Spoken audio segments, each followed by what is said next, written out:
Ma'asyiral muslimin muslimat yang dimuliakan Allah Subhanahu wa taala.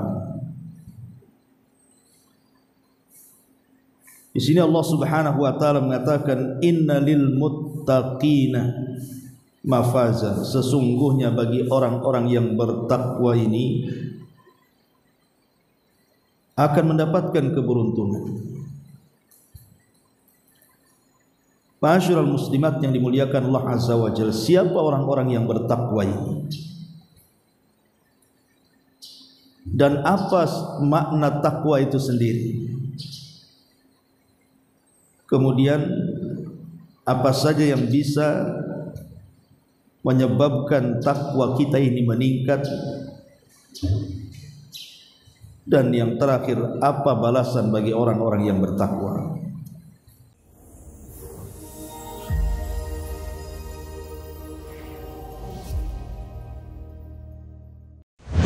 Assalamualaikum warahmatullahi wabarakatuh.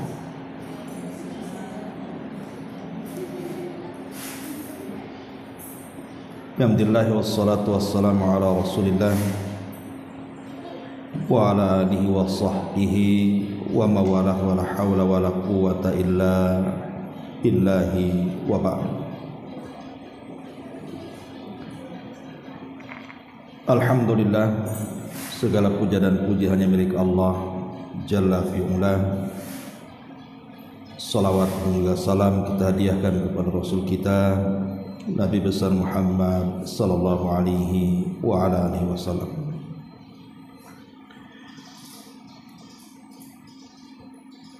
Kita lanjutkan kembali kajian kita, masih membahas tafsir singkat dari Juz Ammah,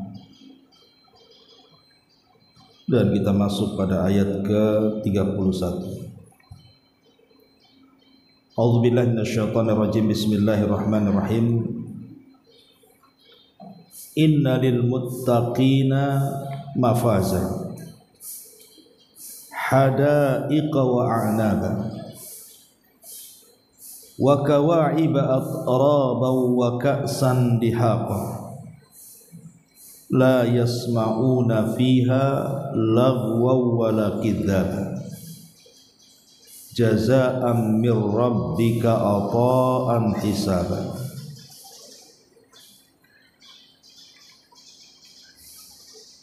Allah Subhanahu wa taala berfirman di sini, sesungguhnya orang-orang yang bertakwa akan mendapatkan kemenangan berupa kebun-kebun di sorga dan juga buah anggur,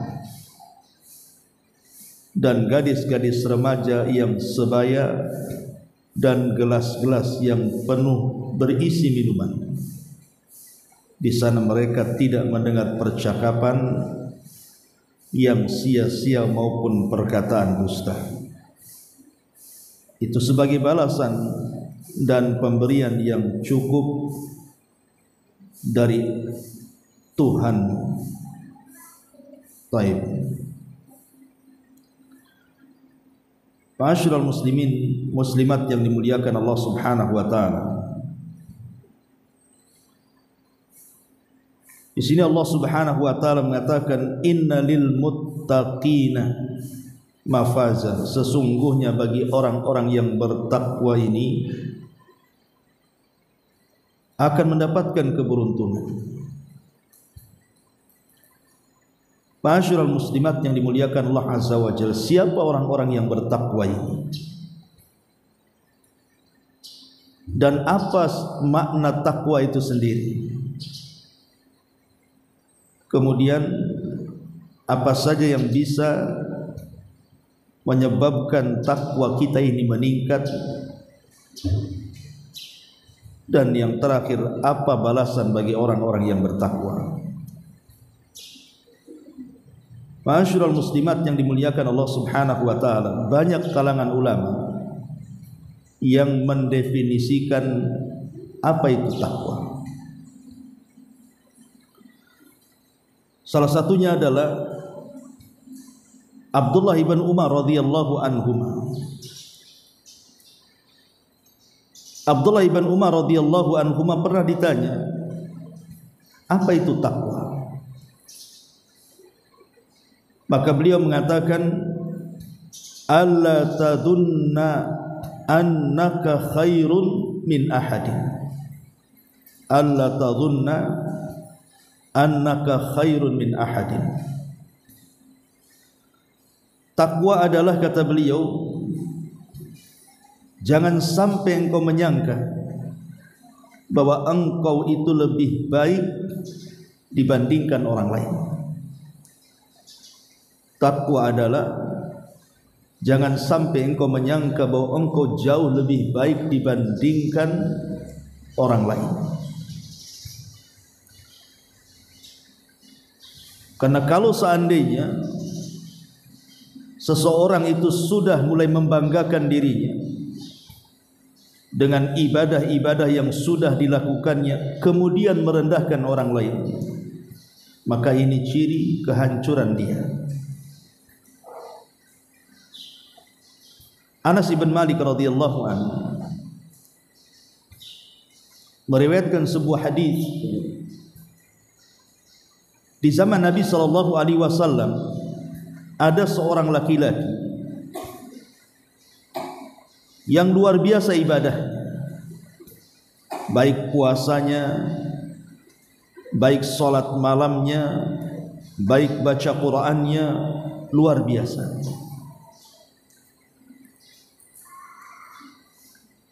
Sehingga para sahabat Nabi sallallahu alaihi wasallam takjub dengan orang itu. Karena keheranan para sahabat kepada sahabat satu itu yang rajin ibadahnya luar biasa itu. Akhirnya kemudian mereka menceritakan perkara itu kepada Nabi sallallahu alaihi wasallam.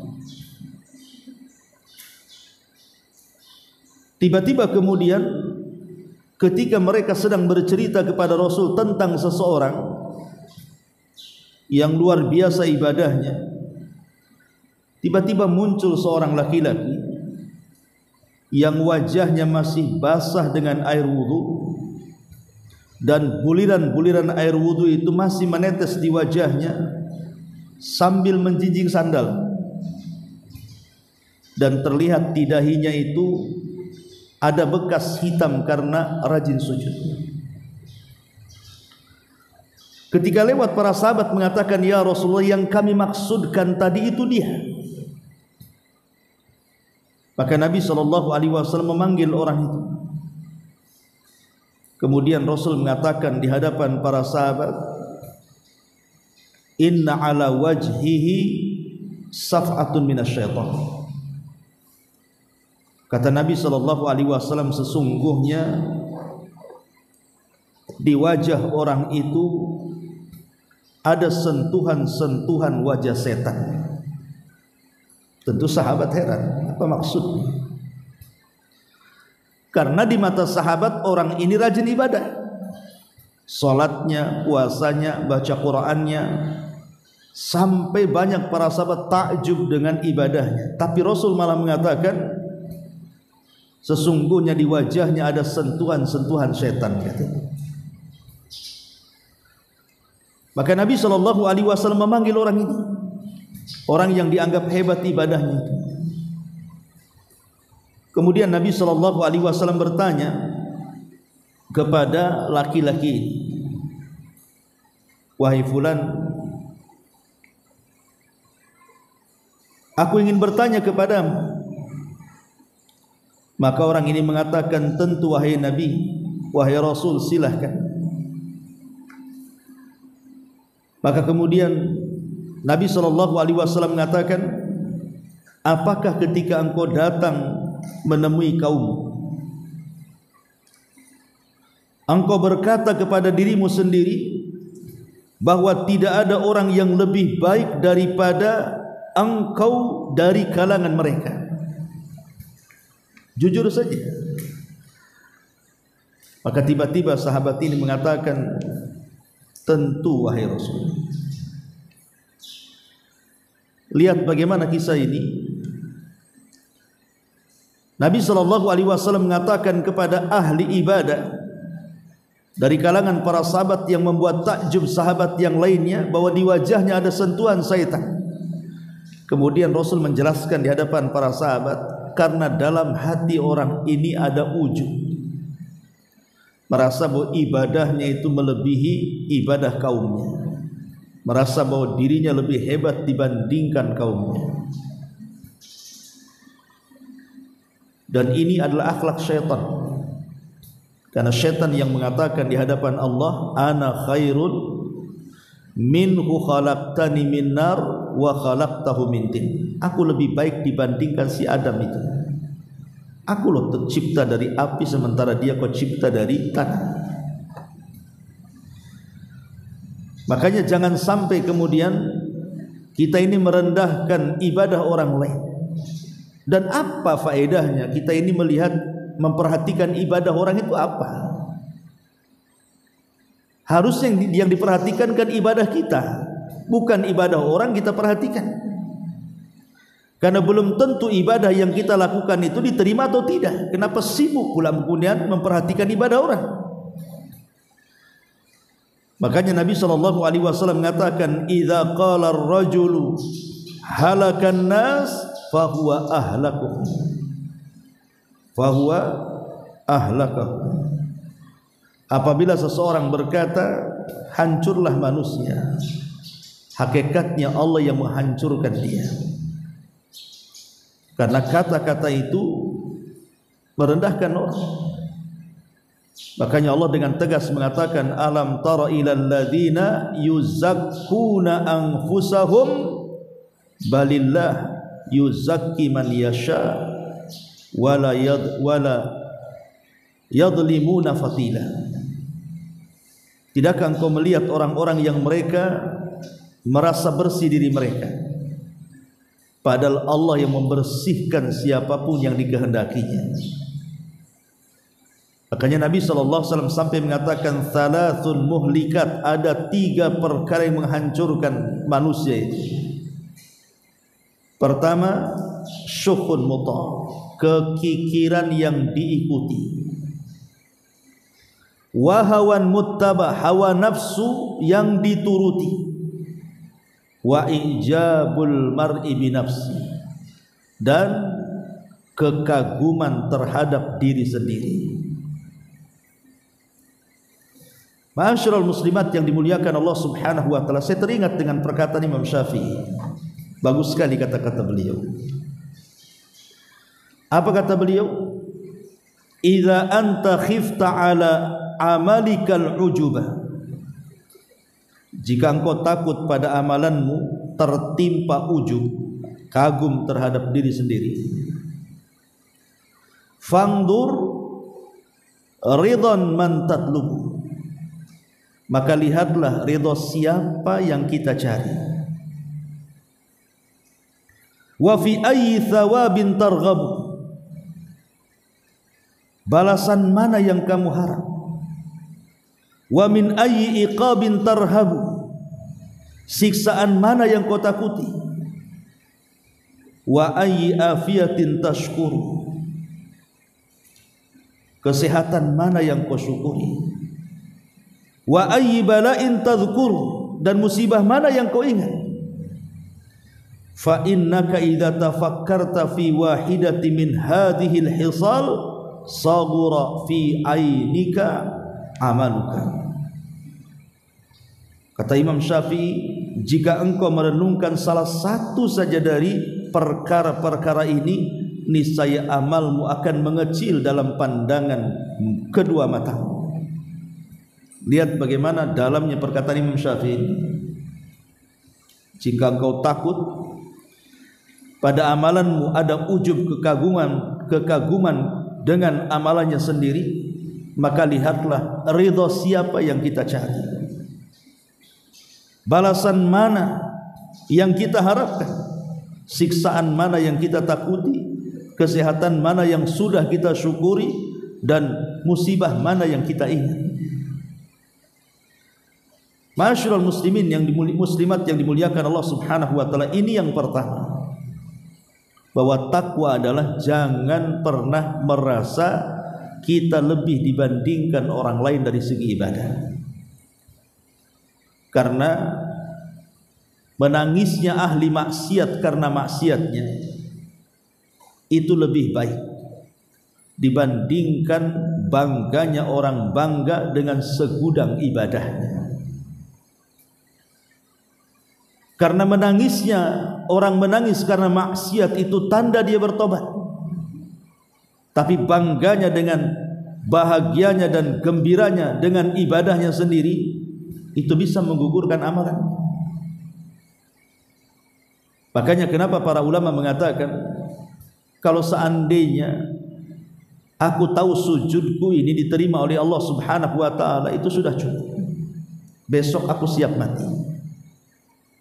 Karena Allah Subhanahu wa ta'ala mengatakan, innama yataqabbalullahu minal muttaqin. Karena Allah hanya menerima dari hamba-hamba Allah yang bertakwa. Maknanya ketika kita tahu bahwa satu sujud kita diterima oleh Allah, kita sudah dianggap orang yang bertakwa. Ini makna yang pertama dari Abdullah ibn Umar radhiyallahu anhu. Makna yang kedua dari Ali radhiyallahu anhu. Ali radhiyallahu anhu juga ditanya apa itu takwa. Maka beliau mengatakan, at-taqwa tarkul israri 'alal maksiyati wa tarkul ightirari bit ta'ati. Takwa adalah meninggalkan israr. Israr itu terus menerus di atas kemaksiatan kepada Allah Azza wa Jalla, dan meninggalkan berbangga dengan ketaatan.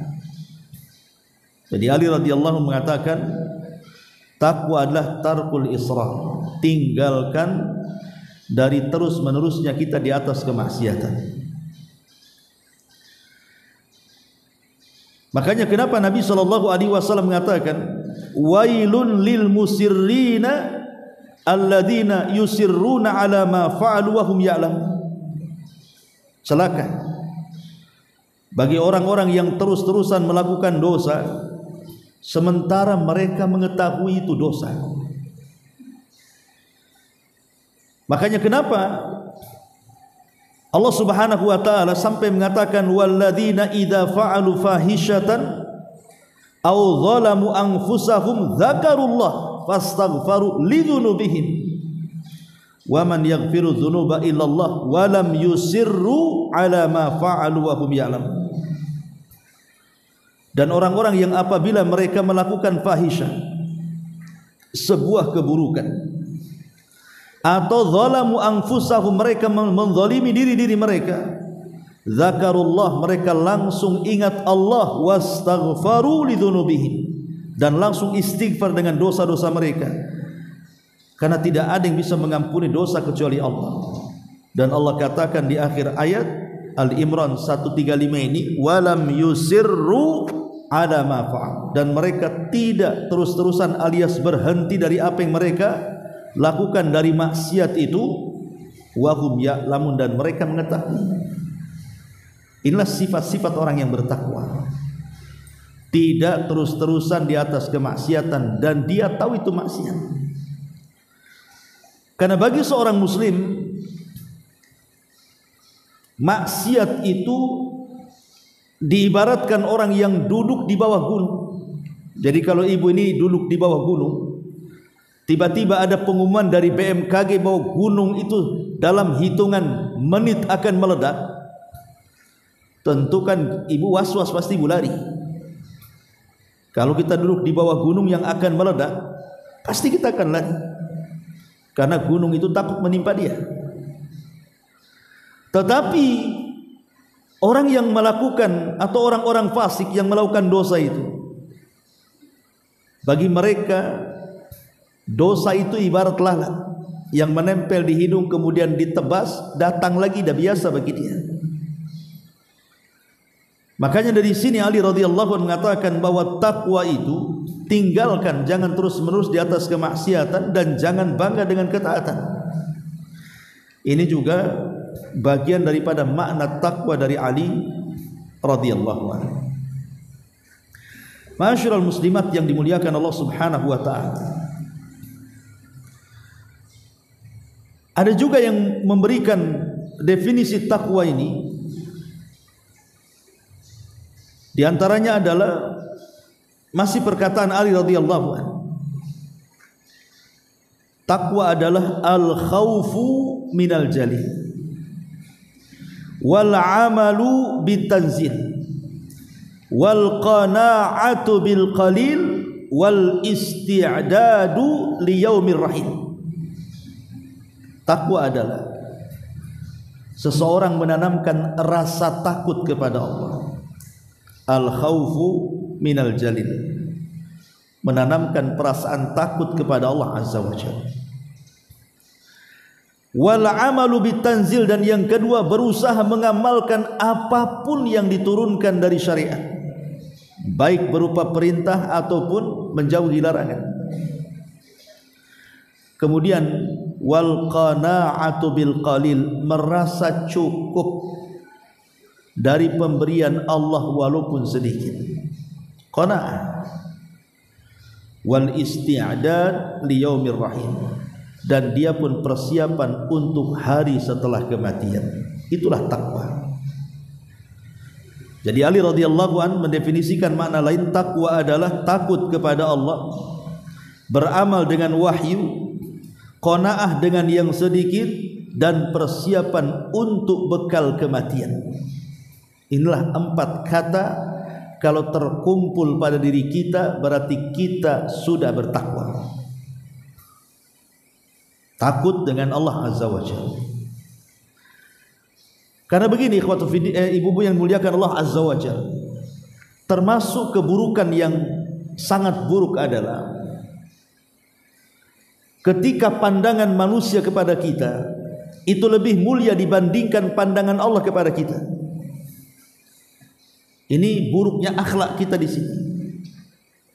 Ketika pandangan manusia lebih mulia dibandingkan pandangan Allah kepada kita. Apa maksudnya? Ketika seseorang bermaksiat kepada Allah Subhanahu wa taala, dia malu kalau seandainya ada manusia yang melihatnya. Saya ulang, ketika seseorang itu bermaksiat kepada Allah Azza wa Jalla, dia malu kalau seandainya ada orang yang melihatnya. Tetapi dia tidak malu ketika bermaksiat kepada Allah yang tidak ada yang tahu kecuali dia dengan Allah saja. Makanya kenapa Allah Subhanahu wa taala lewat lisan Rasulnya mengatakan bahwa ada orang-orang yang menghadap kepada Allah itu dengan membawa pahala sebesar gunung Tihama. Faja'alaha haba'an mansura, tapi Allah hancurkan semua amalan. Kenapa alasannya? Karena idza khalau bimaharimillahi intahaquha. Karena kalau dia sedang bersendirian antara dia dengan Allah, di hadapannya ada keharaman, dia pun melakukan keharaman. Itu namanya al-jaza min jinsil amal. Ketika dia malu maksiatnya dilihat manusia, tapi tidak malu maksiatnya dilihat Allah, maka sebagai balasannya semua pahalanya digugurkan. Alhamdulillah. Ya. Maka kalau seandainya kemudian pandangan manusia lebih mulia dibandingkan pandangan Allah, artinya orang ini enggak punya takut kepada Allah. Harusnya kan sebaliknya, kita lebih takut kepada Allah dibandingkan kepada manusia. Jadi kalau ada orang masih meyakini bahwa pandangan manusia lebih mulia dibandingkan pandangan Allah, berarti dipertanyakan takwanya. Karena hakikatnya dia belum takut kepada Allah kan. Kemudian yang kedua, wal amalu bitanzil, beramal dengan wahyu. Apapun yang wahyu perintahkan, laksanakan. Apapun yang wahyu larang, tinggalkan. Apapun yang wahyu haramkan, tinggalkan. Apapun yang wahyu halalkan, nikmati. Selesai. Menjalankan perintah, menjauhi larangan, meninggalkan yang diharamkan, menikmati yang dihalalkan. Itulah takwa. Simple. Ya. Kemudian yang ketiga, wal qana'atu bil qalil. Qana'ah bil qalil itu artinya merasa redha dengan pemberian Allah Azza wa Jalla. mau diberikan banyak alhamdulillah, alhamdulillahilladzi bi ni'matihi tatimmus shalihat. Mau diberikan sedikit juga alhamdulillah ala kulli hal. Jadi dia senantiasa lisannya memuji Allah Subhanahu wa taala, karena Allah akan senantiasa dipuji walaupun saat dia senang ataupun susah. Itulah orang qanaah tuh. Dia akan terus memuji Allah dalam kondisi apapun. Karena dia yakin bahwa ketika Allah Subhanahu wa taala memberikan rezeki kepada dia itu, Allah sudah berikan rezeki seadil mungkin, dan di balik pemberian itu ada hikmah yang kita tidak tahu. Ada maslahat yang kita tidak tahu di situ. Kenapa Allah tidak memberikan kekayaan yang lebih kepada kita?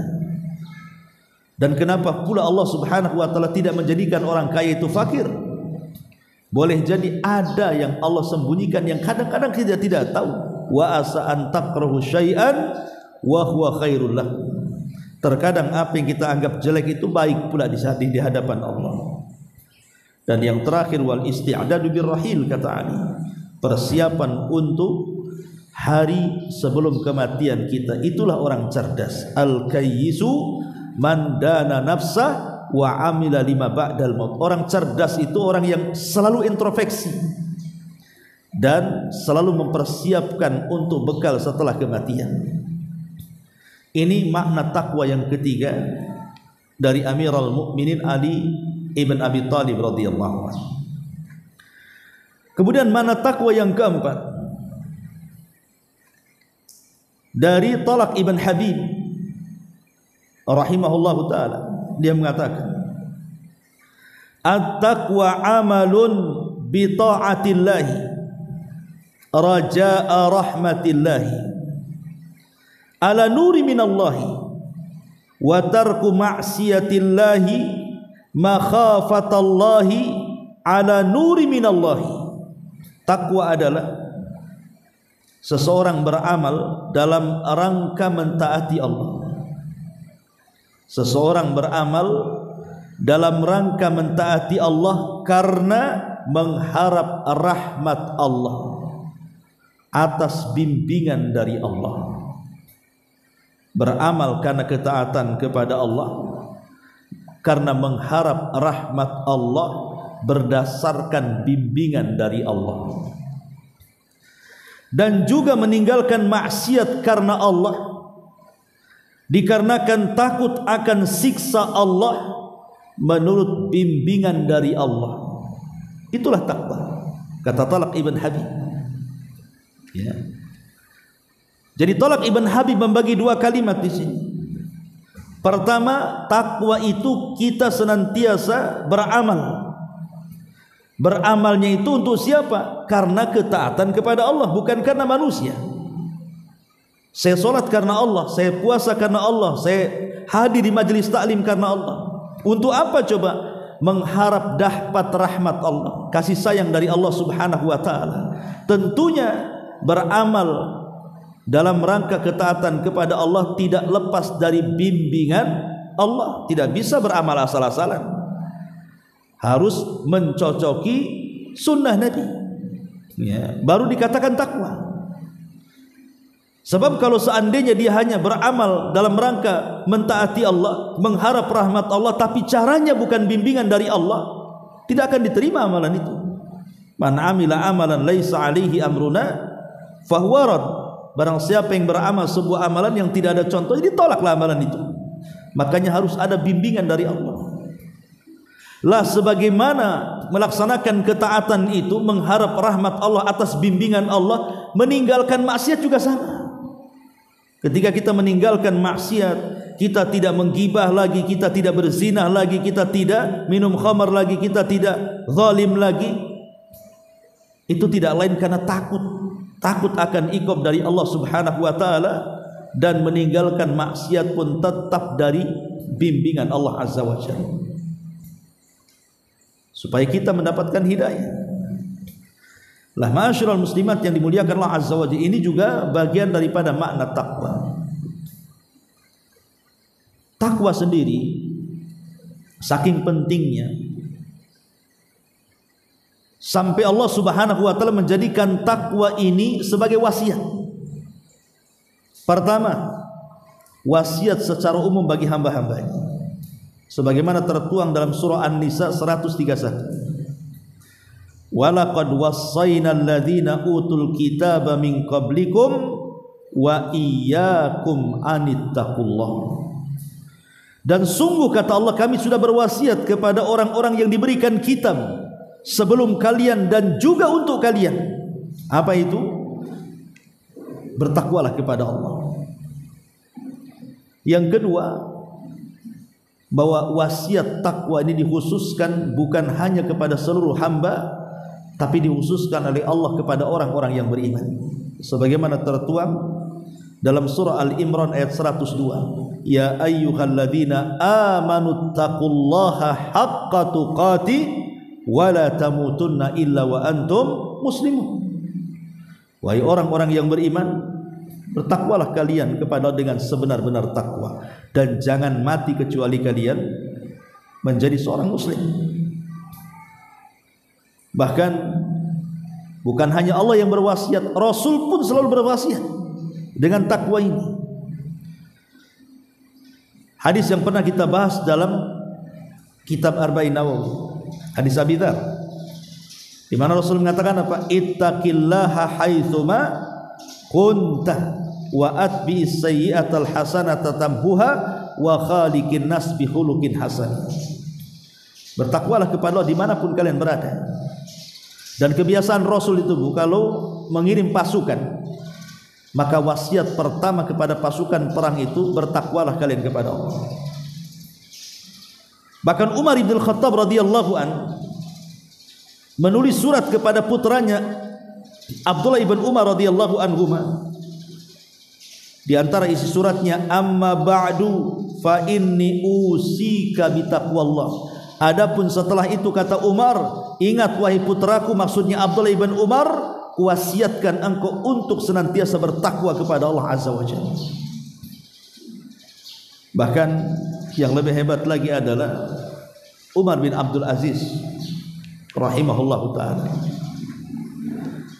Saat detik-detik wafatnya, datang kawannya namanya Maslamah ibn Abdul Malik. Maslamah ibn Abdul Malik hadir di samping Umar bin Abdul Aziz yang ketika itu sedang sakaratul maut, sedang nazar. Jadi Maslamah ibn Abdul Malik ini mengatakan kepada Umar bin Abdul Aziz, sekiranya engkau berwasiat kepadaku wahai Amirul Mukminin, entah soal harta yang kau tinggalkan untuk anak-anakmu, berwasiat kepadaku, nanti aku akan sampaikan wasiatmu kepada anak-anakmu, karena anak-anakmu masih kecil. Tapi Umar bin Abdul Aziz mengatakan, aku tahu bahwa hartaku tidak mungkin kuberikan kepada siapapun kecuali anak-anak, tetapi itu tidak penting bagiku. Kemudian Umar bin Abdul Aziz mengumpulkan anak-anaknya dan mengatakan, usikum bitaqwallah, aku wasiatkan kalian sebagai warisan dari aku, kata Umar bin Abdul Aziz, bertakwalah kepada Allah Azza wa Jalla, dan aku tidak akan meninggalkan harta kepada kalian. Kemudian Maslamah ibn Abdul Malik ini heran, kenapa Umar bin Abdul Aziz ngomong seperti itu? Maka ditanyalah oleh Maslamah ini kepada Umar bin Abdul Aziz, kenapa engkau mengatakan seperti itu? Hanya cukup mewariskan takwa dan tidak mewariskan harta. Lihat bagaimana ucapan Umar bin Abdul Aziz rahimahullahu ta'ala. Dia mengatakan, kalau seandainya anak-anakku adalah orang soleh, orang yang bertakwa, fasayughnihillahu, pasti Allah akan memberikan kekayaan kepadanya. Karena Allah mengatakan, wa man yattaqillah yaj'al lahu makhraja wa yarzuqhu min haitsu la yahtasib. Siapa yang bertakwa kepada Allah, Allah carikan jalan keluarnya, dan Allah akan berikan rizki dari arah yang tidak disangka-sangka. Kalau betul-betul anakku bertakwa dan saleh, pasti Allah akan memberikan kekayaan tanpa aku kasih pun mereka kaya. Tetapi dia mengatakan, jika wa imma ghairu dzalik, kalau tidak seperti itu, tidak bertakwa, aku hanya memberikan harta kepada mereka Maka dia mengatakan falan akun awwal man a'anahu bil mali alal maksiatillah ala maksiatillahi azza wajalla.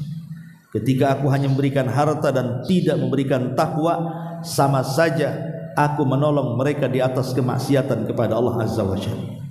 Karena kalau punya harta tidak bertakwa pasti maksiat.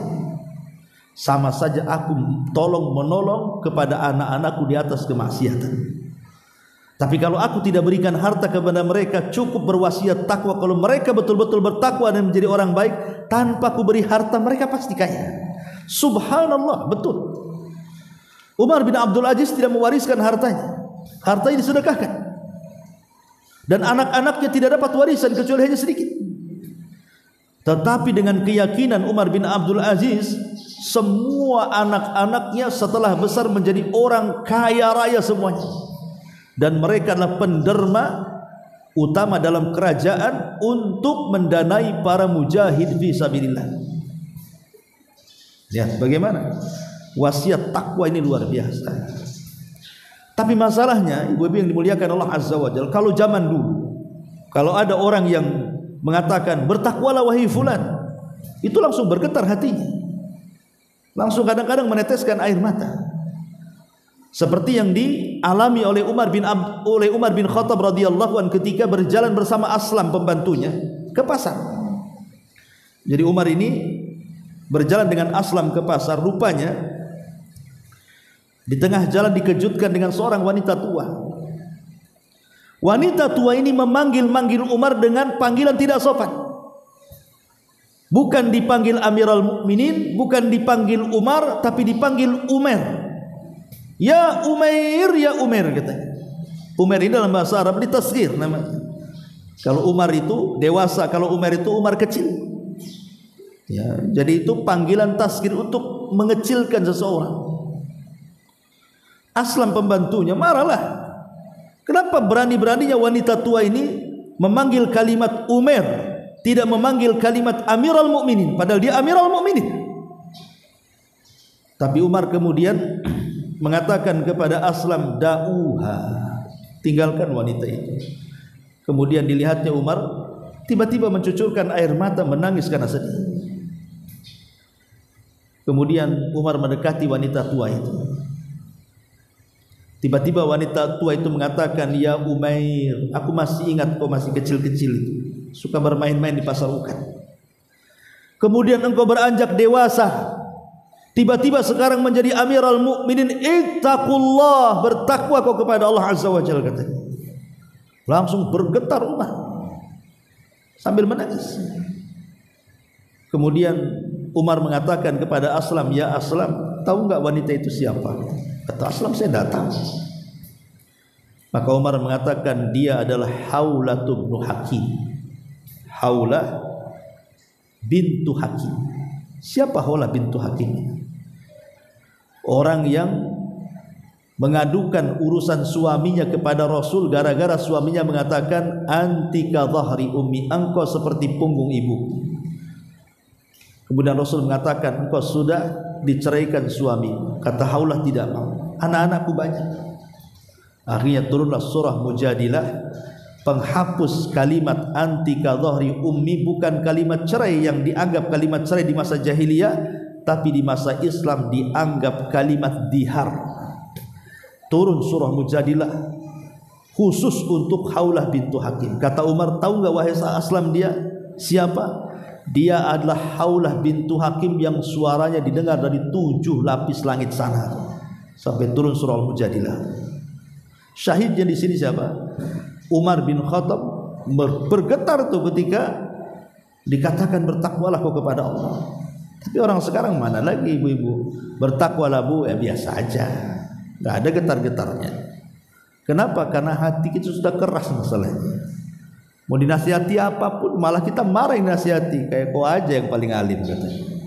Bukan berterima kasih nasihati. Makanya kenapa setiap Jumat itu loh bapak-bapak itu senantiasa dinasihati dengan takwa, karena di antara rukun Jumat itu adalah mengucapkan kalimat takwa. Seorang khatib kalau dia menjadi khatib Jumat, maka di antara rukun Jumat itu mengingatkan soal takwa di permulaan khutbah itu. setiap Jumat. Makanya sebagian ulama mengatakan seseorang suami atau seorang laki-laki dianggap gagal dia melaksanakan Jumat itu kalau keluar tidak menambah takwanya. Karena setiap Jumat dikasih tahu bertakwa terus tuh. Ya. Itulah ma'asyiral muslimat yang dimuliakan Allah Azza wa Jalla. Makanya kita perlu tahu apa sih yang bisa mendorong kita ini supaya bisa atau menjadi orang yang bertakwa itu, apa pendorongnya? Ma'asyiral muslimat yang dimuliakan Allah Azza wa Jalla. Yang pertama, khauful iqab al-ukhrawi.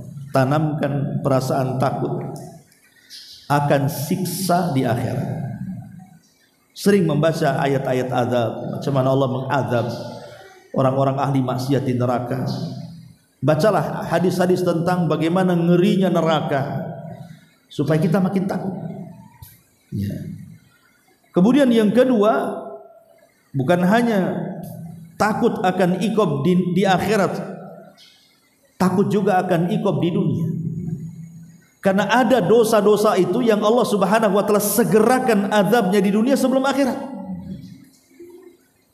Maka dengan kemudian kita berpikir bahwa jangan sampai Allah Subhanahu wa taala menyegerakan azabnya sebelum akhirat, maka timbullah perasaan takut di sini.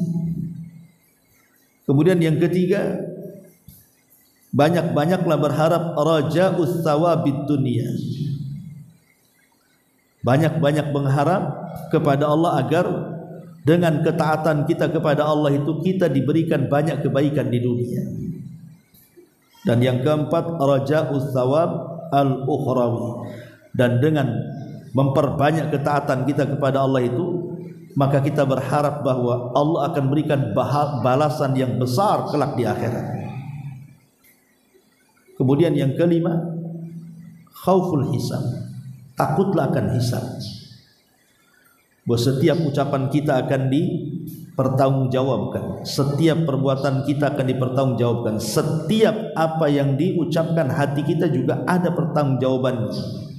Berpikir bahwa semua akan dipertanggungjawabkan, sehingga kalau dia berpikir semua akan dipertanggungjawabkan, kan kalau ngomong hati-hati, ini ada balasannya. Kalau mau bergerak hati-hati, bahwa setiap gerakan juga ada jawaban dan balasannya. Ya. Maka orang itu akan jadi baik itu kalau mengingat yaumul hisab. Kemudian yang keenam, al-haya'u min nadharillah.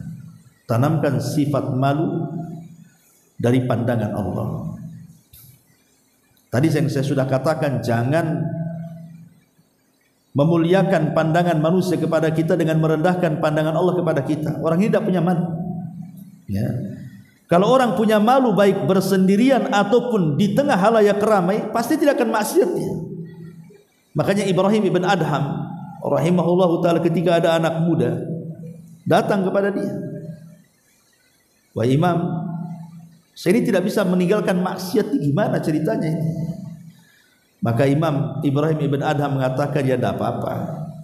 Kalau engkau ingin maksiat ya silahkan saja, tapi lakukan 5 perkara.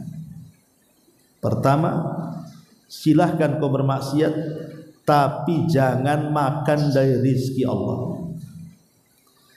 Yang kedua, silahkan bermaksiat, tapi cari di tempat yang Allah tidak tahu." Bisa? Ya. Gak akan bisa. Di mana coba kita mau bermaksiat yang Allah tidak tahu? Semua Allah tahu. Di dasar lautan Allah tahu, di dalam gunung Allah tahu, bahkan di lapisan-lapisan bumi Allah tahu, bahkan di lapisan langit Allah tahu, di alam semesta ini Allah tahu semuanya. Makanya kata Ibrahim bin Adham, kalau kau ingin maksiat silahkan saja, tapi ingat, cari tempat yang Allah tidak tahu. Atau silahkan maksiat, tetapi kata Ibrahim bin Adham, apabila malaikat maut datang kepadamu, bilang saja tunggu dulu, aku tobat dulu. Bisa? Gak bisa. Atau silahkan kau bermaksiat, tapi nanti kalau engkau digiring ke neraka Allah Subhanahu wa ta'ala oleh malaikat-malaikat Zabaniyah itu, kau katakan, jangan kau tarik aku ke neraka, masukkan aku ke surga. Bisa kau perintahkan malaikat Zabaniyah? nggak bisa, kecuali Mama Gufron saja yang bisa. Tahu Mama Gufron yang lagi viral tuh, yang menguasai bahasa Suryani itu bisa merintahkan malaikat katanya. Yang makolina rahmatan makoli itu kan. Nah, ini yang bahasa Suryani lagi viral tuh. Ya, katanya dia bisa menginterogasi malaikat mungkar nakir. Terbalik, dia yang interogasi kita, siapa Rabbmu, siapa Mama Gufron pula ya menginterogasi mungkar nakir. Balik-balik dunia ini sudah jelas sesatnya. Baik. Kemudian yang nomor 7, wasyukru lillahi ala ni'amihi bi ta'ati. Bersyukur kepada Allah atas nikmat-nikmat yang Allah anugerahkan kepada kita dengan cara terus meningkatkan taat. Dan yang nomor 8 tentu al-ilmu. Yang bisa meningkatkan takwa itu adalah ilmu. Hadir di majelis taklim. Kenapa? Karena Allah secara khusus mengatakan innama yakhsyallah min ibadihil ulama. Orang yang takut kepada Allah itu merekalah orang-orang yang punya pengetahuan ataupun ulama. Sebab orang-orang yang punya ilmu, dia tahu apa yang ditakutkan, makanya dia takut. Tapi orang jahil, dia tidak tahu apa yang ditakutkan, makanya tak takut. Lah ilmu itulah yang kemudian menjadikan orang jadi takut jadinya. Maka ini juga yang merangsang seseorang menjadi orang yang bertakwa adalah terus belajar ya. Dan yang nomor 9, ta'zimu jalalillahi, mengagungkan kemuliaan Allah Subhanahu wa taala. Dalam hati itu kita betul-betul mengagungkan Allah dengan melihat tanda-tanda kekuasaan Allah yang luar biasa di alam semesta ini, sehingga tumbuh pengagungan kita kepada Allah Azza wa Jalla. Dan yang terakhir tentunya sidqul mahabbah, jujur dalam kecintaan kita kepada Allah Azza wa Jalla. Inilah 10 perkara yang bisa membangkitkan. Adapun takwa sendiri kan ada tingkatan-tingkatannya. Takwa itu kan ada tingkatan-tingkatannya. Yang pertama, an yattaqil abdu al-kufra. Seorang hamba takut terjerumus kepada kekafiran. Tentu tidak lain ini untuk menjaga keyakinan Islam. Ya, jangan sampai kita ini menjadi orang kafir, menjadi orang murtad, menjadi orang musyrik. Maka kalau terbentik dalam hati ibu, jangan sampai saya kufur. Jangan sampai seperti tetangga gara-gara kawin dia pindah agama. Jangan sampai seperti orang itu kok dia bisa datang ke kuburan minta-minta, menjadi dukun atau yang datang ke dukun. Pokoknya dia takut kalau agamanya itu sampai bergeser. Nah, berarti itu tingkatan takwa yang paling luar biasa. Dia jaga agama dia. Saya tidak mau ke sana, dengerin ceramah orang itu nanti kena syubhat pula saya. Jadi dia berusaha menjaga keyakinan agamanya dari kekufuran dan kesyirikan. Yang kedua, an yattaqi al-ma'asi wal hurumat wa huwa maqamut taubah. Yang kedua, takut terjerumus kepada maksiat dan keharaman. Dan inilah disebut dengan maqamnya taubat. Ketika seseorang takut bermaksiat, takut yang haram-haram, berarti adalah dalam hatinya takwa. Tapi kalau orang biasa melakukan maksiat, biasa melakukan yang haram, berarti belum ada takwa dalam hatinya. Kemudian yang ketiga, an yattaqi asy-syubhat. Takut kalau terkena syubhat. Takut kalau terkena syubhat. Itulah maqam wara'. Pamannya ibu nemu dompet di jalan. Ya. Ini syubhat kan gitu. Enggak maulah saya ambil. Balikin. Kan setan datang, udah ambil saja. Itu ada 50.000 di dalam tuh. Ada tuh, udah ambil, lumayan bisa beli bawang, beli ini, beli itu. Anda mau saya. Ya, jadi dia berusaha hatinya jangan sampai terkena syubhat. Kemudian juga yang keempat, an yattaqiyal mubahat wa huwa maqamuz zuhdi. Dia meninggalkan perkara-perkara mubah. Ya, mungkin ibu main ke tetangga ngobrol itu kan boleh-boleh saja. Tapi kalau sampai kemudian berjam-jam itu kan sayang, waktu yang berjam-jam itu hanya untuk ngobrol ngalor ngidul ngetan ngulun nggak jelas kan. Bagus ya baca zikir di rumah, sholat, baca Quran kan, itu lebih manfaat gitu. Dan yang terakhir, an yattaqiya udzur ghairillah ala qalbi wa huwa maqamul musyahadah. Dia berusaha untuk menepis di hatinya selain daripada Allah Azza wa Jalla, jangan sampai bersarang dalam hatinya. Hati ini saya berikan hanya kepada Allah. Itu sudah tingkatan luar biasa. Ya. Walaupun ibu dapat harta sebanyak apapun, saya tidak mau meletakkan harta itu di hati. Cukup di tangan. Kalaupun seandainya harta itu hilang, maka hanya sekedar berpindah tangan. Sebab kalau seandainya harta itu diletakkan di hati ibu, jangankan lagi semua hilang, sedikit saja yang hilang, stres kita hidupnya. Kalau diletakkan di hati kan. Tapi kalau hati ibu kosongkan hanya kepada Allah, yang lain itu di luar daripada hati, mau satu dunia hilang sekalipun dia tidak akan sedih. Itulah ketakwaan yang sesungguhnya, dan itulah tingkatan-tingkatan takwa yang disebutkan para ulama.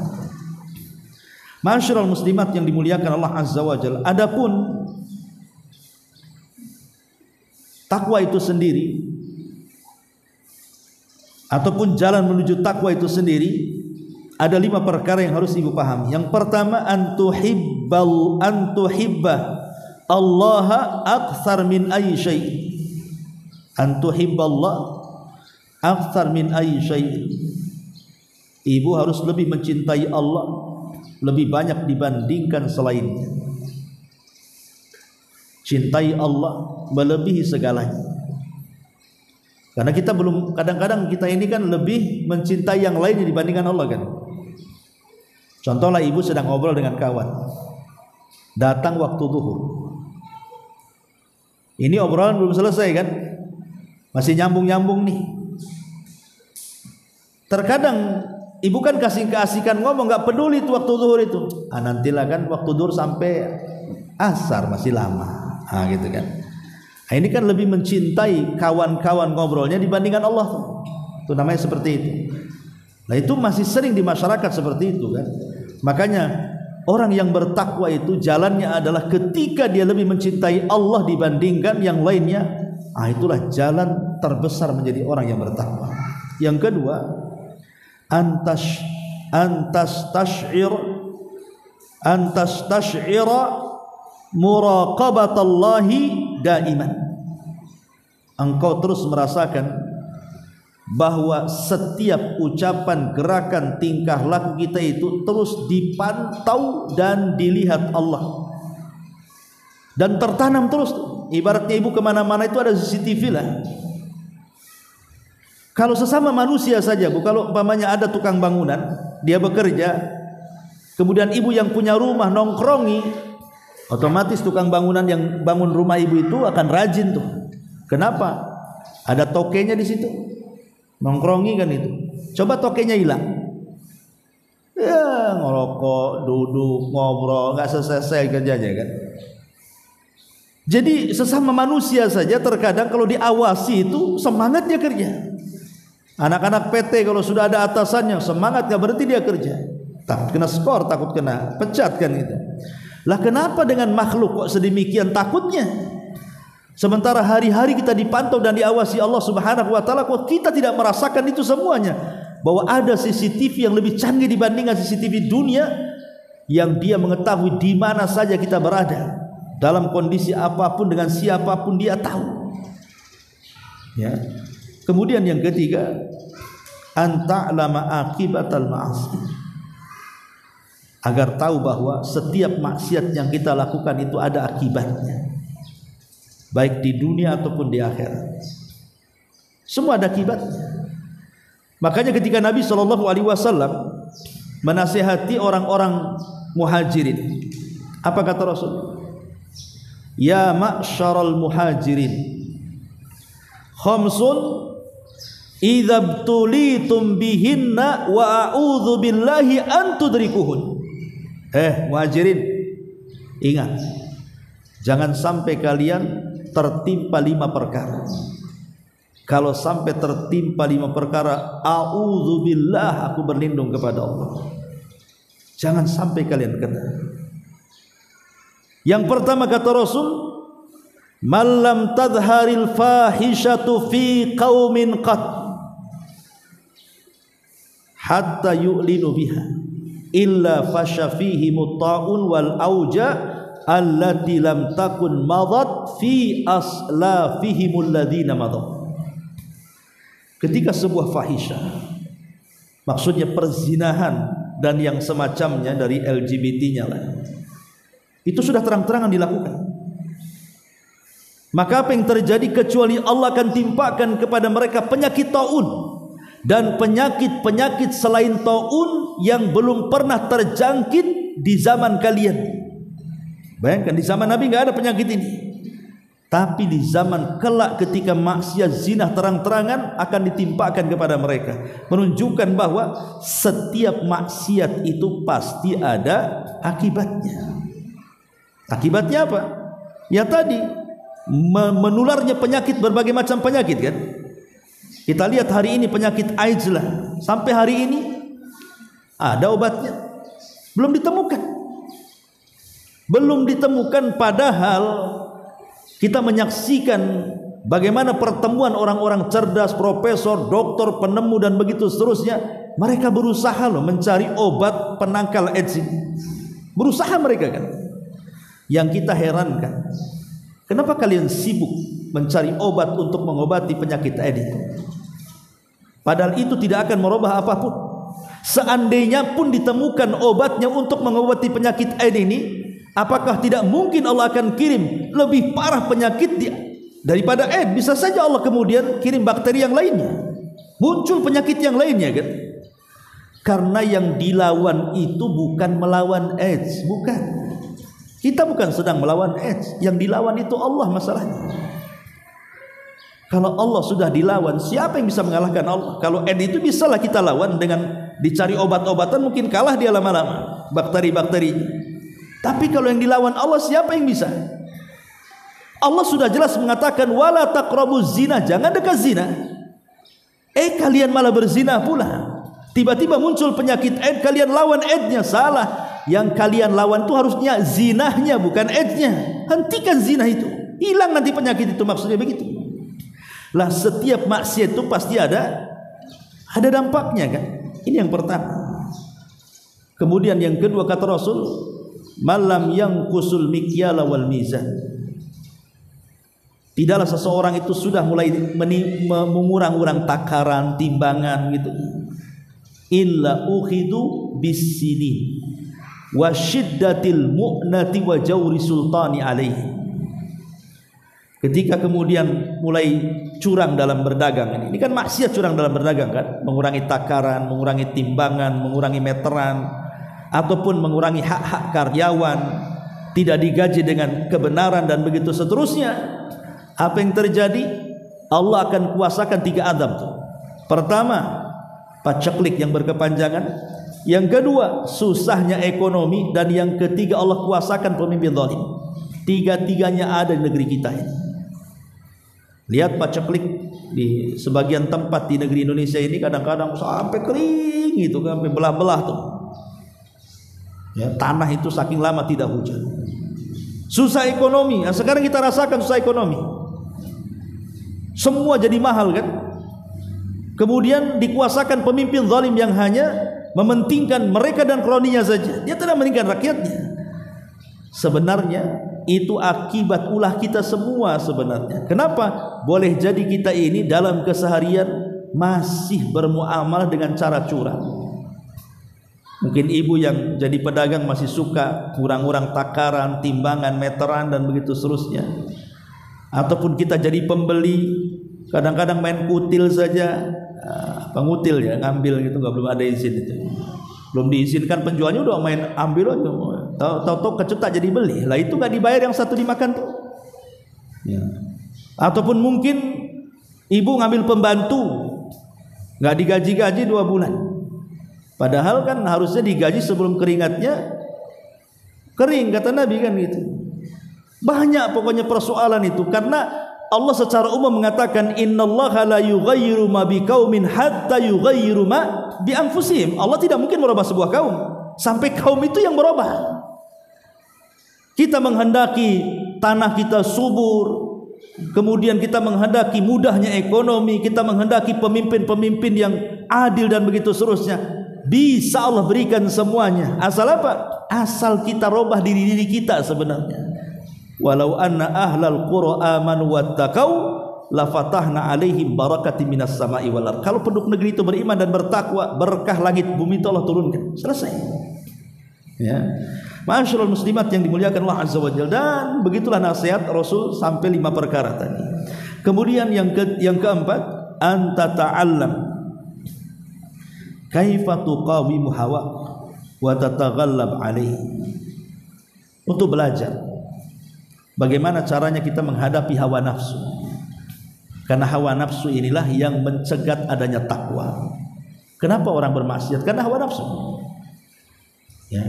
Kenapa orang itu, kenapa ibu berghibah? Hawa nafsu ibu yang ngajak ibu ghibah. Kenapa ibu kemudian mencaci, memaki, mengadu domba? Hawa nafsu yang mengajak ke situ. Itulah yang kemudian takwa kita terhalang dengan itu. Makanya kalau kita bisa melawan hawa nafsu tidak bisa dihilangkan. Nggak bisa ibu datang ke awal bros, datang ke dokter bedah, dok tolong hilangkan jantung saya, biar nggak ada hawa nafsu di dalamnya. Mati yang ada. Kita tidak mungkin menghilangkan hawa nafsu. Yang bisa itu ditekan hawa nafsu itu. Bagaimana caranya hawa nafsu ditekan itu? Ya. Nah, kemudian yang kelima, antudrika makayid asyaitan. Kenali jerat-jerat langkah setan itu seperti apa. Kalau ingin menjadi hamba yang bertakwa, kenali langkah-langkah setan itu kayak apa. Karena setan itu kan menggoda manusia bagaimana menjadi orang itu. Yang pertama nih, dibuatnya orang itu kufur, musyrik. Ya, di bawahnya kemudian kalau tidak bisa dibuatnya bid'ah. Kalau tidak bisa dibuatnya maksiat. Kalau tidak bisa dibuatnya dia sibuk dengan perkara-perkara yang tidak ada faedahnya. Dan begitu seterusnya. Langkah-langkah setan itu kan harus dipahami supaya kalau kita tahu langkah-langkah setan, kita tidak akan mengikuti langkahnya. Wala tattabi'u khutuwati syaitan. Jangan kalian ikut langkah-langkah setan. Karena setan itu aduwwum mubin, musuhmu yang nyata. Ya. Lah di sini Allah Subhanahu wa taala mengatakan innalil muttaqina mafaza. Inilah orang-orang yang bertakwa. Mereka akan diberikan mafaza, keberuntungan. Apa keberuntungannya? Hadaiqa wa a'naba wa kawaiba atraba wa ka'san dihaqa la yasma'una fiha lagwa wala kidzaba jazaa'an min rabbika ata'an hisaba. Keberuntungannya, mereka akan diberikan kebun-kebun dan buah-buah anggur dan gadis-gadis remaja yang sebaya dan gelas-gelas yang penuh berisi minuman yang enak-enak. Di sana mereka tidak mendengar percakapan yang sia-sia maupun perkataan dusta. Itulah sebagai balasan dan pemberian yang cukup banyak dari Tuhannya. Ma'asyiral muslimat yang dimuliakan Allah Azza wa Jalla, di sini Allah ingin menjelaskan kepada kita bahwa ada balasan besar bagi orang-orang yang bertakwa di akhirat. Yang pertama, balasan besar yang Allah sudah siapkan di akhirat itu al-istiqbal al-hafil yaumal qiyamah. Bahwa orang-orang yang bertakwa kelak pada hari kiamat itu mereka akan menjadi tamu-tamu Allah. Mereka akan menjadi tamu-tamu Allah. Yauma nahsyurul muttaqina ila rahmani wafda. Dan kami akan kumpulkan pada hari itu orang-orang yang bertakwa menuju Allah sebagai wafda, sebagai tamu-tamunya. Mereka akan disediakan kendaraan-kendaraan yang mewah-mewah, disaksikan orang ramai cemburu dengan kendaraan itu, saking indahnya. Mereka akan dinaikkan kendaraan-kendaraan itu. Ketika orang lagi kepanasan, yang satu tersiksa, yang satu teradab, dia pula enak naik kendaraan itu, menjadi tamu-tamu Allah Azza wa Jalla. Yang kedua, sorga. Balasan bagi orang yang bertakwa, apalagi kalau bukan sorga. Sebagaimana di sini ayat ini yang kita baca ini. Ya, di mana Allah Subhanahu wa taala menyediakan surga yang luar biasa dari apa namanya, kebun-kebunnya yang indah, dari buah-buahnya yang lezat, dari gadis-gadisnya. Ibu nanti kan jadi gadis semuanya. Nggak ada kayak muka-muka ibu-ibu di sorga itu, nggak ada. Apalagi yang sudah tua-tua di dunia, nggak ada di sorga itu. Karena di sorga itu usia ibu berkisar 32 sampai 33 tahun saja. Sekitar itu umur penduduk sorga itu. Segitu ya, nggak naik-naik. Ya tidak turun, ya tidak naik, segitu saja. Kalau di dunia kan tidak, tahun depan sudah naik lagi angka kita. Kaca udah mau dipecahkan aja, udah mulai keriput kan begitu. Tapi di sorga kan nggak seperti itu. Ya, akan jadi gadis-gadis remaja yang sebaya. Belum lagi gelas-gelas yang penuh dengan minuman-minuman lezat, dari minuman anggurnya, dari susunya, dari madunya, dari air bersihnya, dan begitu seterusnya. Dan mereka tidak mendengar percakapan yang sia-sia. Di dunia ini Bu, telinga kita ini kadang-kadang mendengar hal yang menyakitkan hati. Bentar-bentar ada ngomongin kita, sakit hati kita. Bentar-bentar ada yang gibah kita, sakit lagi hati kita. Lama-lama stroke kan gitu. Karena asih digibahin, dijelekin, ada saja orang itu yang tidak suka dengan kita. Itu di dunia, di sorga nggak ada. Nggak ada orang yang bergibah, nggak ada orang yang menjelek-jelekan, mengadu domba, nggak ada di sorga itu. Makanya tidak akan mendengar percakapan yang sia-sia maupun perkataan dusta, itu tidak ada. Yang ngeprank, yang apa, tidak ada di sorga itu. Ya. Dan itu balasan yang besar dari Allah Subhanahu wa Ta'ala. Kemudian yang ketiga, dijauhkan dari neraka. Sebagaimana disebutkan dalam surah Al-Lail ayat 17, wa sayujannabuhal atqa. Dan sungguh kami akan jauhkan orang-orang yang bertakwa itu dari api neraka. Kemudian yang keempat, al-falahu fid dunya wal akhirah. Diberikan keberuntungan yang luar biasa di dunia dan di akhirat. Kemudian yang kelima, takfirus sayyi'at, semua dosa-dosanya akan diampuni. Wa man yattaqillah yukaffir anhu sayyi'atihi, dalam surah At-Talaq ayat 5, barang siapa yang bertakwa kepada Allah, hapuskan kesalahannya. Dan yang keenam, tahqiqu ma'iyatillah, dia akan mendapatkan kebersamaan Allah di dunia, dalam kubur, sampai kepada akhirat. Allah akan senantiasa bersamanya. Dan tentu dia akan mendapatkan ketenangan baik di dunia ataupun di akhirat. Orang yang bertakwa di akhirat sudah jelaslah, di dunia dia akan tenang karena dia punya Allah Subhanahu wa Ta'ala. Wallahu a'lam bishawab. Ini penjabaran sedikit dari surah An-Naba. Baik, sebelum saya tutup, silakan kalau ada yang bertanya.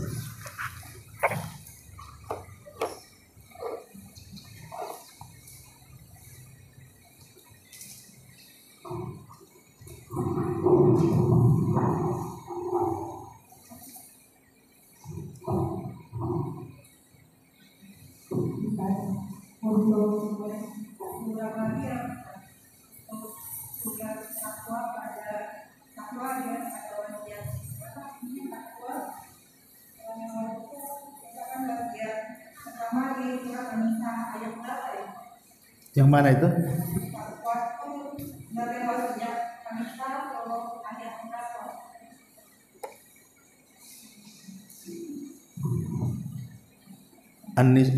Yang mana itu? Yang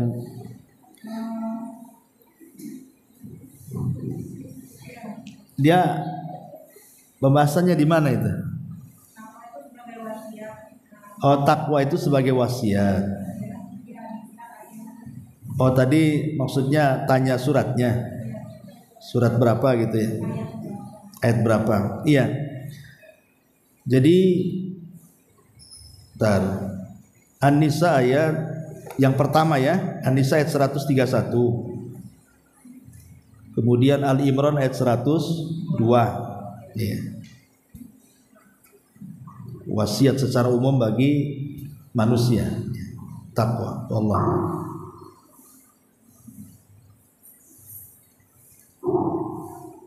Karena hanya ayat lain boleh itu pernah mendapatkan di ayat 90 itu mengatakan jawaban lain jawaban pertanyaan aja jawabannya itu pergi ke tempat yang matahari di mana tidak ada pelindung matahari di sana. Terus ada orang yang mengatakan kalau tempatnya itu adalah Irian Jaya karena itu tidak pada menaung karena dibelian sendiri tidak berpakaian mereka. Apakah kita bisa menanam masker atau memakai tidak bermasker? Tidak, Zulkarnain itu kan dia safar ke 3 arah. Dalam Quran kan cuma ke 3 arah saja. Salah satunya dia mengarah ke tempat di mana di situ ada manusia yang telanjang, tidak punya rumah, tidak punya pakaian, mereka hanya sembunyi saja di lubang-lubang kan gitu. Ya. Sebagian para ulama mengatakan, itulah memang ada manusia-manusia seperti itu, belum sampai kepada mereka tentang peradaban. Ya seperti orang-orang primitif lah kan gitu ya. Orang-orang yang di dalam hutan itu kadang-kadang kan karena belum sampai peradaban kepada mereka, terkadang mereka nggak pakai baju, pakai koteka atau pakai apa kan begitu ya. Nah itu maksudnya Zulkarnain sampai kepada kaum yang seperti itu, kaum yang belum sampai peradaban kepada mereka. Dan Zulkarnain mengajarkan peradaban kepada mereka karena salah satu tugas Zulkarnain itu adalah memberikan kepada seluruh manusia dari arah yang dia ambil tempuh untuk berdakwah itu sebuah kebaikan, terutama mengajak manusia ke dalam tauhid. Satu-satunya raja yang tidak pernah duduk di singgasana itu ya Zulkarnain itu. Karena dia sibuk tuh, kata Abdullah ibn Abbas radhiyallahu anhu, dia itu melakukan perjalanan itu sampai 500 tahun ke 3 arah itu. Ya, dan mendakwakan tauhid. Sampai juga dia mengarah kepada kaum yang degil tidak mau beriman, sampai Allah mengatakan imma an tu'adzibahum, boleh engkau mengazab mereka ataupun kau mengampuni mereka. Kalau mereka beriman, ampuni mereka. Kalau mereka menentang, azab mereka. Jadi Zulkarnain tegas antara beriman selamat, tidak beriman tidak selamat. Dalam Islam itu kan ada 3, beriman, perang, jizyah, bayar upeti gitu. Kalau Sulaiman enggak, beriman selamat, kalau tak beriman tak selamat kalian, gitu modelnya. Lah Zulkarnain sendiri itu kan Islam karena dakwahnya Nabi Ibrahim. Bahkan dia pernah tawaf bersama Ibrahim dan juga Ismail di Ka'bah. Jadi Zulkarnain itu masuk Islam karena wasilah Nabi Ibrahim alaihi salatu wassalam yang mendakwahkan dia sehingga menjadi raja yang beriman. Begitu fatwa daripada Syekh Shalih Ibnu Utsaimin rahimahullahu taala ketika ditanya dalam fatwanya Nur al-Darbi tentang sejarah Zulkarnain itu. Jadi dia masuk Islam di tangan Ibrahim dan sempat tawaf keliling Ka'bah, kemudian dia keliling dunia sampai terakhir ke arah munculnya Ya'juj dan Ma'juj. Dia mendapatkan satu kaum yang tidak dapat dipahami bahasanya kecuali mendatangkan 10 penerjemah. 10 penerjemah itu dengan 10 bahasa. Ya, umpamanya dari bahasa Sunda ke Jawakan, dari bahasa Jawa ke Padangkan, dari bahasa Padang ke Melayukan, terus sampai 10 bahasa baru oh iya paham kata Zulkarnain maunya apa. Rupanya orang itu mengatakan bahwa ada Ya'juj dan Ma'juj yang selalu datang mengacau mereka, membunuh mereka, mengambil penghasilan mereka. Mereka minta agar antara mereka dan Ya'juj Ma'juj itu dibentengi. Ya, kemudian saking semangatnya mereka mengatakan, baik kami akan berikan upah, yang penting kami tidak diganggu. Kata Zulkarnain, tidak perlu, aku sudah kaya, ngapain pula upah-upah. Kau sediakan besi saja, nanti kita garap sama-sama. Kata. Akhirnya dibuatlah benteng. Wallahu alam. Adapun yang tadi kemudian Zulkarnain mendapatkan sebuah kaum yang tidak berpakaian dan begitu seterusnya, yaitu kita hanya melihat dohir daripada ayat bahwa Zulkarnain masuk ke daerah yang belum sampai peradaban kepada mereka. Ya kita katakan orang-orang primitif lah gitu. Dakwahnya sampai ke situ. Wallahu a'lam.